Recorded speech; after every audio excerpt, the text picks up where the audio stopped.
لهم قلوب لا يفقهون بها. اللہ پاک جل شانہ فرماتے ہیں جس کا دل قرآن کریم سمجھنے کا عادی نہیں، لہم قلوب لا یفقہون بہا، جس کا دل قرآن سمجھنے کے لیے تیار نہیں، وَلَهُمْ أَعْيُنٌ لَا يُبْصِرُونَ بِهَا، جس کا کان اللہ کا قرآن سننے کے لیے تیار نہیں. أَمْ لَهُمْ آذَانٌ لَا يَسْمَعُونَ بِهَا، أَمْ لَهُمْ آذَانٌ يَسْمَعُونَ بِهَا، جس کا کان خدا کا قرآن سننے کو تیار نہیں. خدائی فیصلہ سنو، اللہ کے قرآن کا فیصلہ سنو، اللہ کے کلام کا فیصلہ سنو. جس کا کان میرا کلام سننے کے لیے تیار نہیں، جس کو میرا قرآن سن کے مزہ نہیں آتا، جس کو میرا کلام سن کے حلاوت نہیں آتی، جس کو میرا کلام سن کے لذت نہیں آتی، جس کی روح تازی نہیں ہوتی، جس کو لطف نہیں آتا، جس کو کیف نہیں آتا، جس کو سرور نہیں آتا، جو میرا قرآن سننے کو تیار نہیں، جو میرا قرآن آنکھوں سے دیکھنے کو تیار نہیں، جو میرا قرآن سننے سمجھنے کے لیے تیار نہیں. آؤ پھر خدائی فیصلہ سنو. فرمایا اولئک کالانعام،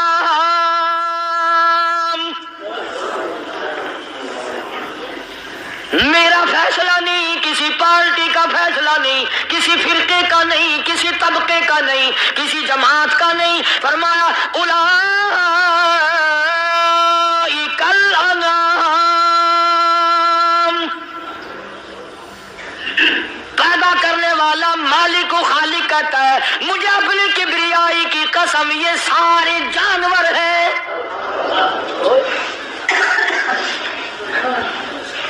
یہ سارے کے سارے جانور ہیں، یہ درندے ہیں جو ایک دوسرے کو چیر پاڑ کر کھاتے ہیں، یہ درندے ہیں جو ایک دوسرے کا خون پیتے ہیں. فرمایا بل ہم اضل، جانوروں سے بھی بدتر.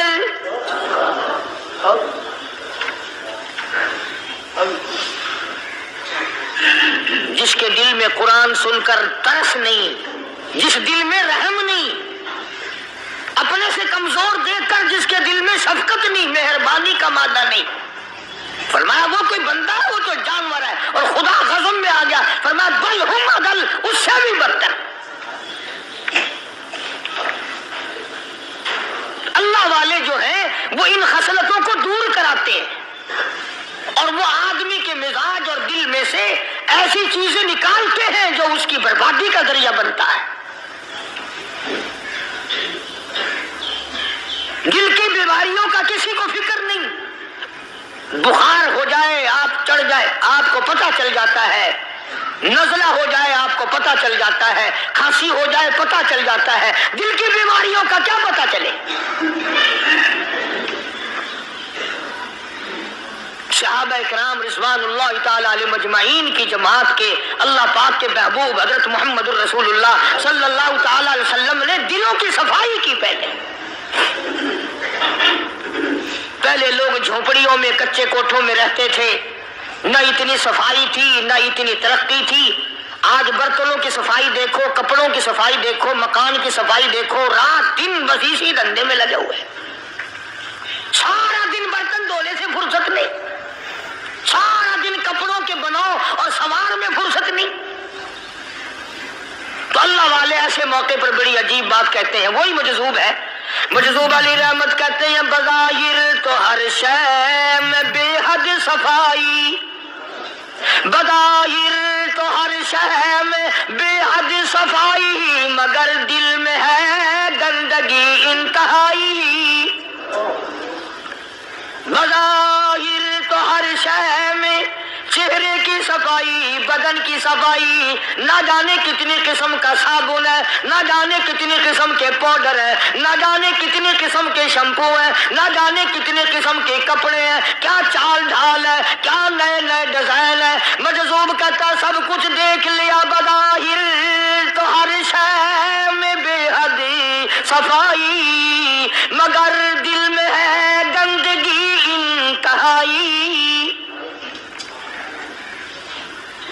دار کی بیٹھک میں بیٹھ کے کھانا کھایا، جس رشتہ دار کی بیٹھک میں بیٹھ کے کھانا کھایا، اسی کی بہن کو دیکھ کر آبرو پہ ڈاکہ ڈالنے کا پروگرام ہے۔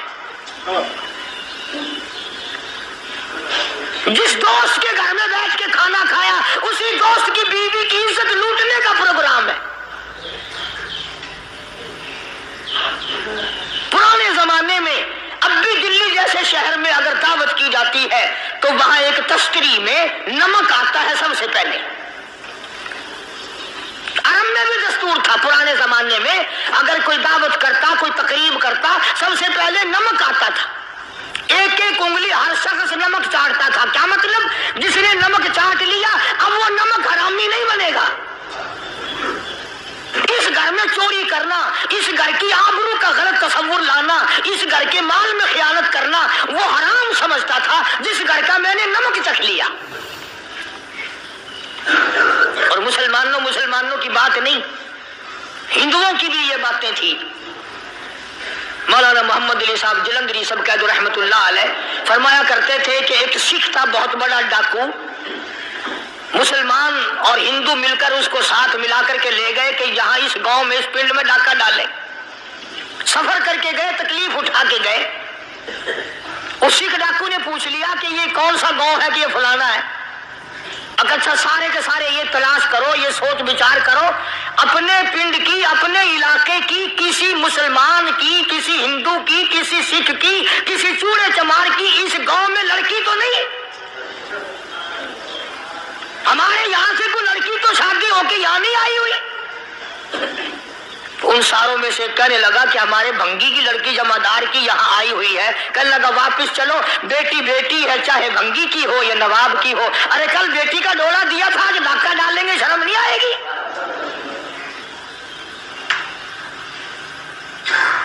آج وہ تصور کہاں چلے گئے؟ اور ہم سب روتے پھرتے ہیں سکون نہیں، سکون نہیں، اطمینان نہیں۔ ارے اطمینان آئے گا کیسے؟ ہمارے دل بے ایمان ہے، نیتیں خراب ہے، آئے گا کہاں سے؟ صحابہ کرام رضوان اللہ تعالی علیہ مجمعین کی جماعت نے اس قدر اس بات پہ محنت کی اور کوشش کی کہ غلط لقمہ بھی پیٹ کے اندر نہ چلا جائے۔ چنانچہ میں علی الاعلان کہتا ہوں 1,29,000 صحابہ کرام، کالی کملی والے کے دیوانے اور پروانے، حضور کے یار جانثار، حضور کے ساتھ فاقہ کھانے والے،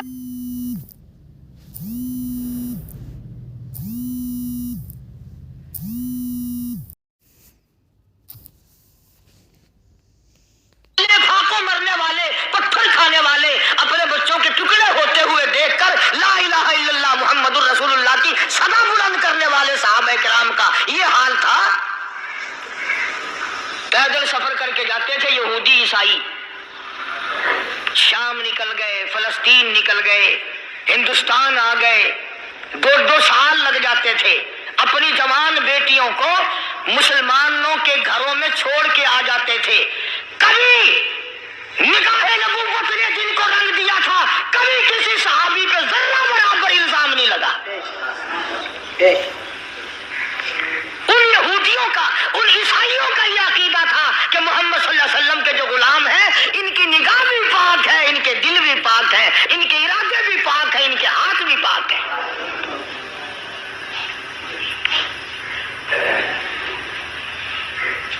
مصر کے گورنر نے، مصر کے جنرل کرنل نے خط لکھا سیدنا فاروق اعظم رضی اللہ تعالی عنہ کی خدمت میں، دور خلافت ہے حضرت فاروق اعظم کا۔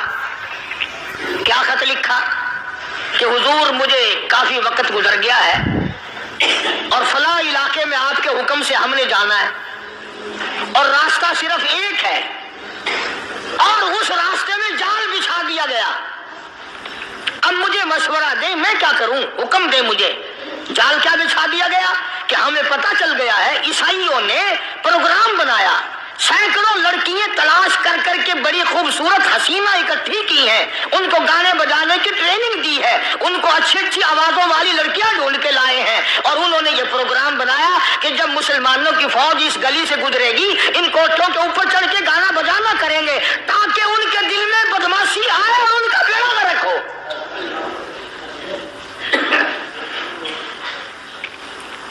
کافر کا یہ عقیدہ تھا کہ مسلمان کا دل بگڑا تو یہ گیا، اس کی نیت میں خرابی آئی اور یہ تباہ ہوا۔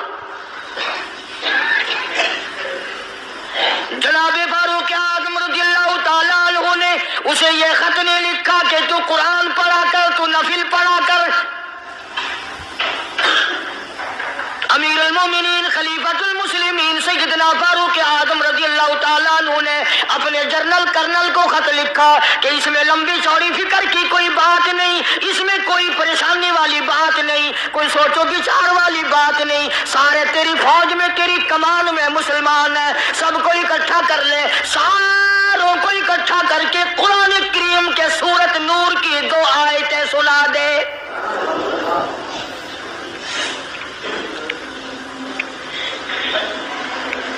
یہ بھی نہیں فرمایا کہ سزا سناؤ، اتنے کوڑے لگیں گے، جو خلاف کرے گا یوں قید ہوگی، یہ کورٹ مارشل کر دیا جائے گا، کچھ نہیں۔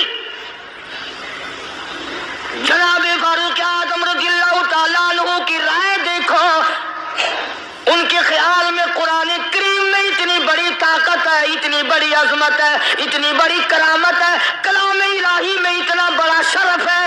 اعلان کر دیا، فرمایا اپنے کرنل کو ساری فوج کو، لشکر کو اکٹھا کر کے قرآن کریم کی فلاں فلاں آیت سنا دے۔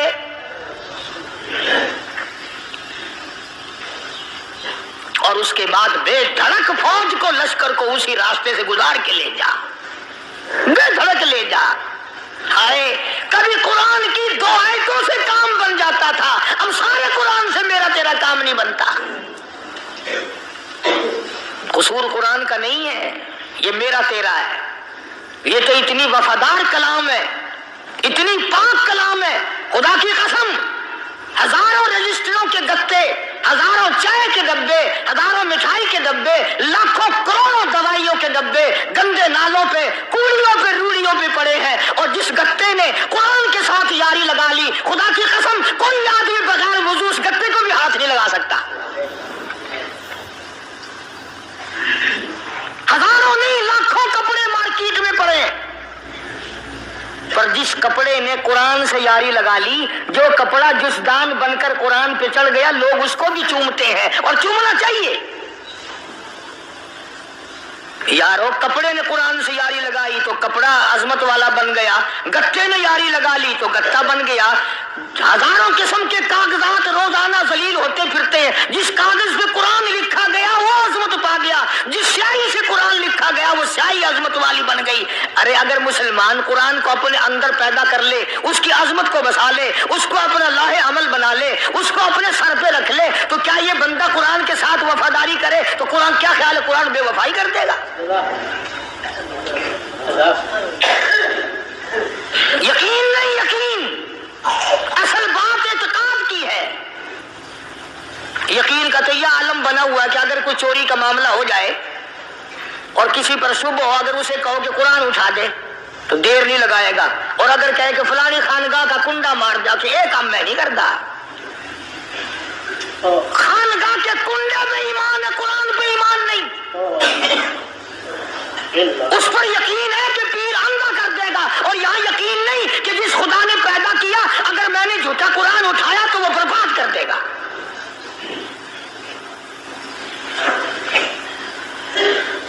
عجیب عجیب لوگ ہیں۔ چنانچہ مصر کے کرنل نے، مصر کے جنرل نے ساری فوج کو اکٹھا کر لیا۔ اس نے بھی یہ بات تو نہیں کہی کہ فاروق اعظم کو دوبارہ خط لکھتا کہ حضرت یہ تو 2 آیتیں آپ نے لکھی، یہ تو سارا قرآن روز پڑھتے ہیں، پر بنے گا کیا؟ جیسے فاروق اعظم کا یقین تھا، فاروق اعظم کی فوج کے کرنل کا بھی یقین ہے، فاروق اعظم کے فوج کے جنرل کا بھی یقین ہے۔ اس نے ساری فوج کو اکٹھا کیا، لشکر کو جمع کیا، اور اس کے بعد کہنے لگا قل للمؤمنین یغضوا من ابصارکم ویحفظوا فروجہم ذالک ازکی لہم ان اللہ خبیر بما یصنعون۔ او لوگو، خدا تمہیں کہتا ہے اپنی آنکھوں کی حفاظت کرو،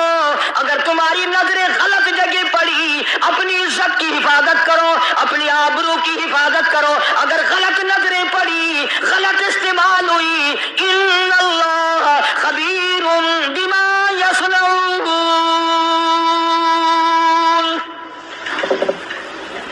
اللہ پاک تمہارے ساتھ ساتھ ہے، وہ ہر چیز کو دیکھتا جائے گا، وہ ہر چیز تمہاری دیکھے گا. چنانچہ تاریخ شاہد ہے، ابن حشام نے لکھا ہے، ابن خلدون نے لکھا ہے، اور کئی مورخین نے لکھا ہے کہ جب مسلمان کرنل نے اپنی فوج کو قرآن کی 2 آیتیں سنائی اور اس کے بعد حکم دیا چلو، تمام کا تمام لشکر چل رہا ہے، ادھر ڈھول بجا، دھماکے بجے، گانا شروع ہوا، گانا بجانا شروع ہوا، ساری فوج نکل گئی، سارا لشکر چلا گیا. لڑکیوں نے دیکھا کہ یہ تو ختم ہو گئے، نیچے آواز دے کے کہنے لگی اور جانے والوں یہ ساری فوج کئی اندھوں کی فوج تو نہیں.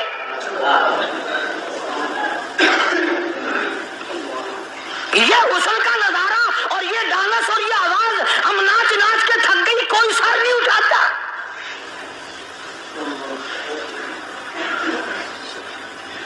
اور آج دیکھ لیں آپ، ہر گھر کے اوپر وہ لگا ہوا ہے ایریل، لعنت کا ایریل لگا ہوا ہے، لعنت کا ایریل. حاجیوں تم کیا کہتے ہو کہ ہمارے گھر کا اس میں کیا بگڑے گا؟ خدا کی قسم وہ بگڑتا ہے، وہ دیمک لگتی ہے، وہ تباہی پھرتی ہے، تمہیں پتہ بھی نہیں چلتا. تم نے کیا سوچ رکھا ہے؟ مسلمان کرنل کے حکم پہ ساری فوج نکل گئی، ناچنے والی گانے والی لڑکیاں عیسائیوں کی حیران ہیں. کیا ہوا؟ لاکھوں کی تعداد میں فوج گزر گئی، کوئی نگاہ اٹھا کے نہیں دیکھتا. ایک مسلمان سپاہی گزرتا گزرتا نیچی نظریں کیے کہنے لگا سر کیسے اٹھائے، نگاہ کیسے کوئی اٹھائے گا؟ یہ سارے کے سارے اللہ کا قرآن سن کر آئے ہیں.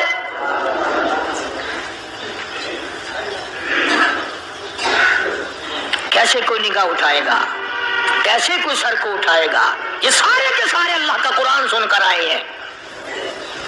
ان کا عمل ہوا نا قرآن پہ، ان کے عمل کا کتنا بڑا اثر پڑا. مورخین نے لکھا، ابن حشام لکھتا ہے عیسائی لڑکیوں نے چھلانگے لگا دی، کوٹھے سے نیچے آ گئی، کہنے لگی عام مسلمانوں وہ قرآن ہمیں بھی سنا کے جاؤ جس میں اتنی اسپرٹ ہے، اتنی طاقت ہے، جو حسن کے نظارے سے روک دے، جو گانے بجانے سے روک دے. یہ تو آدمی کے دل کا سکون ہے. نہ گانا سنتے ہو، نہ حسن کا نظارہ کرتے ہو. جاتے والے یوں نہ جاؤ، ہمیں بھی وہ قرآن سنا کے جاؤ.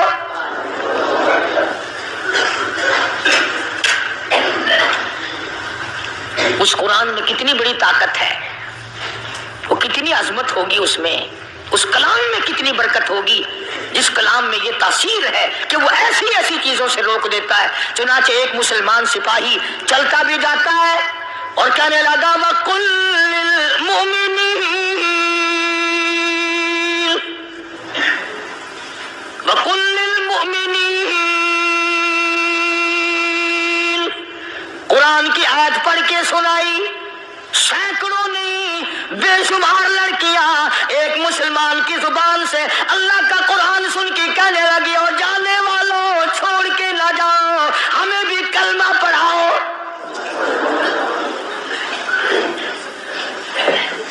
جتنی بھی وہ ناچنے گانے والی تھی تمام کے تمام کلمہ پڑھ کر مسلمان بن گئی.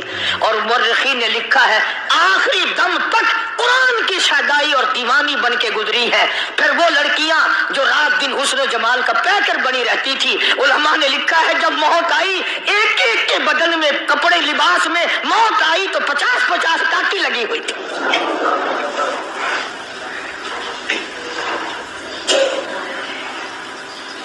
بظاہر تو آج بھی بڑی جھاڑا پنجی ہے، بڑی صفائی ہے، بڑی دوڑ دھوپ ہے. اسی کو مجذوب العلان کہتا بظاہر تو ہر شے میں بے حد صفائی، مگر دل میں ہے گندگی انتہائی، کبھی اس کے دھوکے میں آنا نہ بھائی، یہ سب ہے رعائی بس ہے رعائی. یہ تو چیز ہی کچھ نہیں. بڑے بڑے دھندے ہمیں پلٹتے دیکھے، بڑے بڑے نظام بگڑتے دیکھے. محمد عربی صلی اللہ تعالی علیہ وسلم کے دربار میں بڑے بڑے لوگ آتے تھے. اللہ غنی، نگاہ نبوت نے جس کو رنگ دیا سبحان اللہ، پھر قیمت بن گیا، وہ اسلام کی دولت سے پیچھے نہ ہٹا. کوئی پیچھا پھر کے دیکھا ہی نہیں کہ ہم کیا کر رہے ہیں. ایک لذت تھی، ایک کیف تھا، ایک سرور تھا صحابہ کرام کو. کہاں سے وہ چیز ہم لائیں؟ کیسے ہم میں وہ چیز پیدا ہوگی؟ جنگ بدر ہوا، بڑی بہترین بات ہے، توجہ لکھ کے لے جاؤ، انشاءاللہ قبروں میں دعائیں دو گے. جنگ بدر ہوا، 70 سے زیادہ کافر پکڑے گئے، مدینے میں پکڑ کے قیدی بنا کر کے لائے گئے. تنگ دستی کا زمانہ ہے، 1 سال نہیں ہوا مسلمان اجڑ کے آئے تھے، مار کھا کے آئے، پریشان ہو کر آئے، دھن دولت چھوڑ کر لٹا کر آئے. ان کے پلے کیا تھا؟ شام کا وقت ہوا، مدنی کریم صلی اللہ تعالی علیہ وسلم نے مسجد کے دروازے میں کھڑے ہو کر اعلان فرما دیا، کون ہے جو میرے مہمانوں کو کھانا کھلائے؟ اور وہ مہمان کوئی شہنشاہ نہیں تھے، ہیں بھی کافر، ہیں بھی اسلام کے دشمن، آئے بھی صحابہ کرام کو مارنے، میدان جنگ سے پکڑ کے لائے گئے، جنگی قیدی ہیں. اس نبی کی طرف کبھی منہ کیا کر جس نبی کا تو غلام ہے، امتی بنا پھرتا ہے. فرمایا کون ہے جو میرے مہمانوں کو کھانا کھلائے؟ صحابہ کرام میں سے کسی نے 2 پکڑ لیے، کسی نے 1 کو ساتھ لے لیا. ایک بنادار سا غریب سا صحابی ہے، اس نے ساتھ لے لیا ایک مہمان اور گھر لے کے گیا. بیوی کو کہنے لگا کہ کھانا کتنا ہے کہ بس 1 آدمی جوگا ہے، 1 آدمی کی کافی ہوگا. کان میں کہنے لگا اپنی بیوی کے، دستور تھا عرب کا، مہمان اور میزبان اکٹھے کھایا کرتے تھے. اپنی گھر والی کے کان میں کہنے لگا کہ اس کے آگے کھانا رکھ دیں گے مہمان کے، جب یہ کھانا شروع کر دے گا کسی بہانے سے دیوا بجھا دیو، میں یوں ہی منہ کو خالی ہلاتا رہوں گا، یہ کھانا کھا لے گا، پیٹ بھر جائے گا اس کا. چنانچہ کھانا آگے رکھ دیا، جو کچھ بھی تھا. اس نے کھانا شروع کیا کہ جی آپ بھی کھائیں، کہ ہاں میں بھی کھا رہا ہوں. بس یوں ہی کھانے میں بھی ہاتھ لگائے، منہ کو بھی ہاتھ لگائے اور منہ کو چلائے بھی برابر. بیوی نے چراغ بجھا دیا. یہ عمل تو صحابی کر رہا ہے اپنے گھر میں. ادھر قرآن کریم نازل ہو گیا محمد کریم صلی اللہ علیہ وسلم کی ذات پہ، فرمایا وَيُؤْثِرُونَ عَلَىٰ أَنفُسِهِمْ وَلَوْ كَانَ بِهِمْ خَصَاصَةٌ وَمَن يُوقَ شُحَّ نَفْسِهِ فَأُولَٰئِكَ هُمُ الْمُفْلِحُونَ. اور میرے محبوب مبارک ہو، تیری امت میں ایسے لوگ بھی ہیں جو اپنا منہ خالی ہلا رہا ہے، بیوی بھوکی بیٹھی ہے، چراغ بجھائے بیٹھی ہے اور اپنے ہاتھ کو خالی چلا رہا ہے اور میرے بندے کا پیٹ بھر رہا ہے. اور میرے محبوب مجھے اپنی عظمت کی قسم، میں تیری ان دیوانوں پہ جنت واجب کر چکا.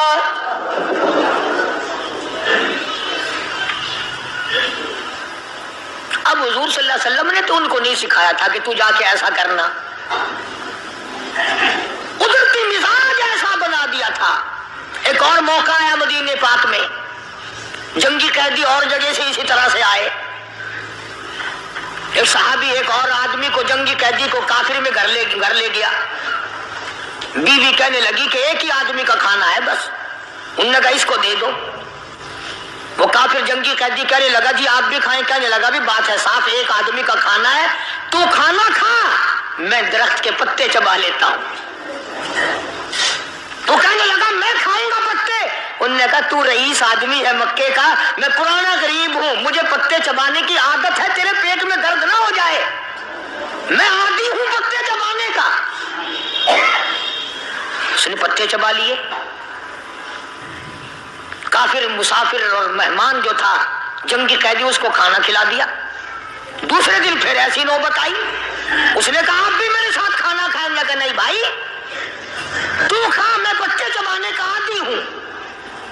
2 دن تو اس کافر نے کھانا کھا لیا، اور جب تیسرے دن اس کے آگے کھانا آیا انہوں نے کہا بھائی تو ہی کھا، بس اتنا ہی کھانا ہے، میں تو میاں بیوی ہم تو پتے چبا لیں گے۔ اور کہنے لگا مدینے والوں تم خود پتے چباتے ہو، دشمنوں کو کھانا کھلاتے ہو، آج میری بھی ایک شرط ہے، پہلے کلمہ پڑھا پھر کھانا کھلا۔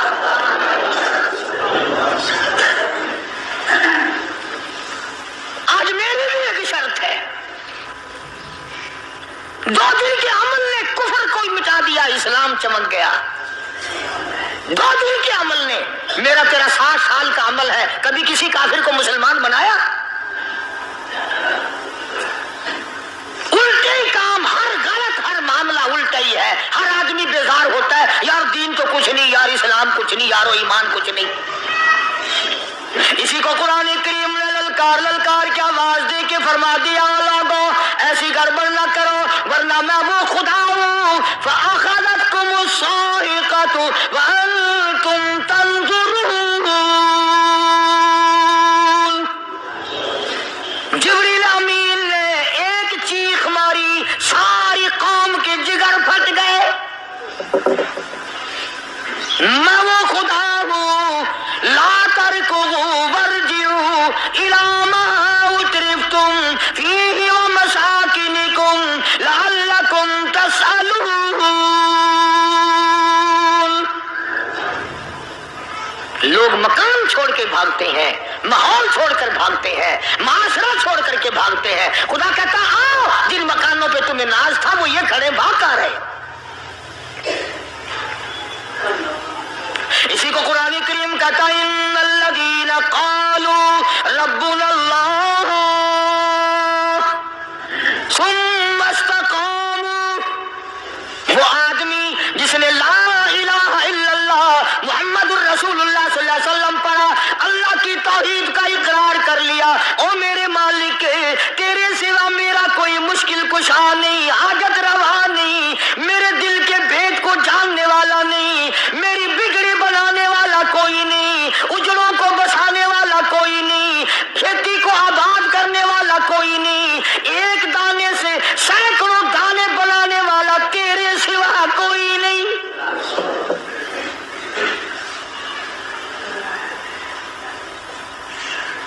کھیتوں میں جاؤ،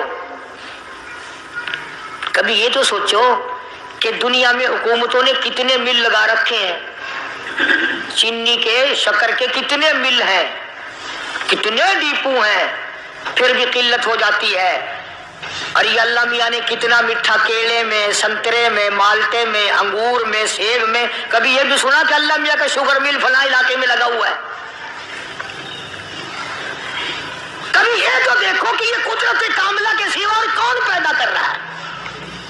فرمایا جس نے اللہ کی توحید کا اقرار کر لیا، محمد عربی صلی اللہ علیہ وسلم کی ختم نبوت کا اقرار کر لیا، خدا کے بعد خدا کوئی نہیں، مصطفیٰ کے بعد نبی کوئی نہیں۔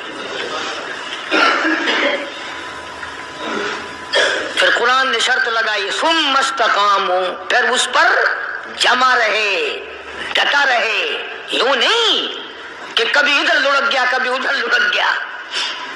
لوگ تو بدل جاتے ہیں، لوگوں کا کیا ہے؟ پچھلے سال کی بات ہے، یہی مغرب کی نماز کے بعد گرمی کے موسم میں یہاں بیٹھا ہوا تھا، باہر آ گیا شہر کے وہ آدمی، وہ کہنے لگے جی ایک کام آئے ہیں۔ میں نے کہا کیا؟ کہ 25,000 روپے چوری ہو گیا ہمارا، بتاؤ ہمیں۔ میں نے کہا مجھے کیا پتا؟ میں نے کہا نہیں سارا شہر کہتا ہے کہ قاری نہیں بتا دیتا ہے۔ میں نے کہا اچھا یہ یوں نہیں جانے کا؟ میں نے کہا پھر آپ دے لوں گا۔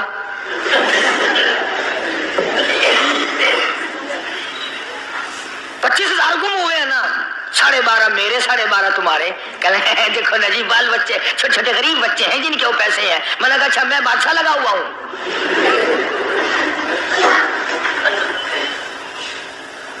انہوں نے کہا جی سودا مہنگا۔ میں نے کہا پھر کہیں اور چلے جاؤ۔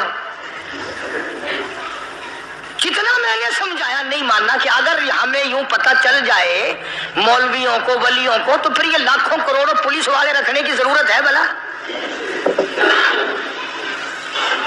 اتنی بڑی فوج کا رکھ کر کیا کریں گے ہم؟ اربوں روپیہ فوج کا خرچہ ہے، 2 ولی، ایک ولی کو اس بارڈر پہ بٹھا دیں گے، ایک ولی کو اس بارڈر پہ بٹھا دیں گے، پھر ہم بڑھانا دیں گے اولیاء ماری گئی، سمجھ نہیں پاتے، دین کے قریب نہیں آتے لوگ، سمجھتے نہیں۔ فرمایا ثم استقاموا تتنزل علیہم الملائکۃ الا تخافوا ولا تحزنوا وابشروا بالجنہ التی کنتم توعدون۔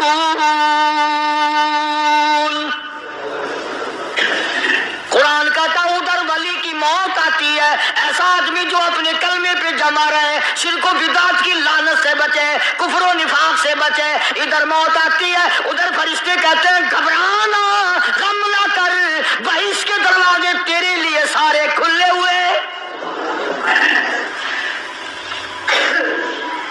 وَلَكُمْ فِيهَا مَا تَشْتَهِي أَنفُسُكُمْ وَلَكُمْ فِيهَا مَا تَدَّعُونَ۔ فرمایا ہم تمہاری ہر اس تمنا کو پورا کریں گے، ہر اس آرزو کو پورا کریں گے، جو مانگو گے وہی ملے گا، جو کہو گے وہی دیا جائے گا۔ نحن اولیاؤکم فی الحیات الدنیا وفی الآخرہ، ہم دنیا میں بھی تمہارے کارساز ہیں، ہم آخرت میں بھی تمہارے کارساز ہیں، ہم دنیا میں بھی تمہارے دوست ہیں، آخرت میں بھی تمہارے دوست ہیں، اور خدا کے یہاں وہ انعام ملے گا۔ اللہ غنی، رائی کے دانے کے برابر نیکی کی ہوگی، جب پہاڑوں کے برابر ثواب ملے گا تو آدمی حیران ہوگا، یا اللہ تیرے جیسا بینک تو کسی کا بھی نہیں۔ رائی کا دانہ لے کر پہاڑ واپس کر دیا، مالک نے نجات کا ذریعہ بنا دیا۔ فرمایا نزلا من غفور رحیم، یہ مہمانی ہے پروردگار عالم کی طرف سے۔ قرآن اعلان کر کر کے کہتا وبالاسحار هم یستغفرون۔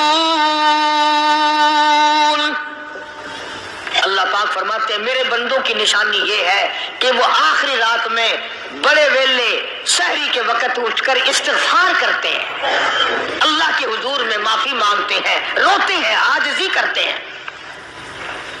کہتا کہ ایک طرف سے دل میں امنگتی ہے، ایک درد جگر میں ہوتا ہے، ایک طرف سے دل میں امنگتی ہے، ایک درد جگر میں ہوتا ہے، ہم رات کو رویا کرتے ہیں جب سارا عالم سوتا ہے۔ سب لوگ سوئے ہوئے ہوں اور اللہ کا دروازہ کھٹکھٹا، اندھیرے میں مالک کائنات کے سامنے جھولی پھیلا، اپنی بگڑی کا سوال کر، اپنی مشکلات اس مالک کے سامنے پیش کر جو سارے جہان کا خالق و مالک ہے۔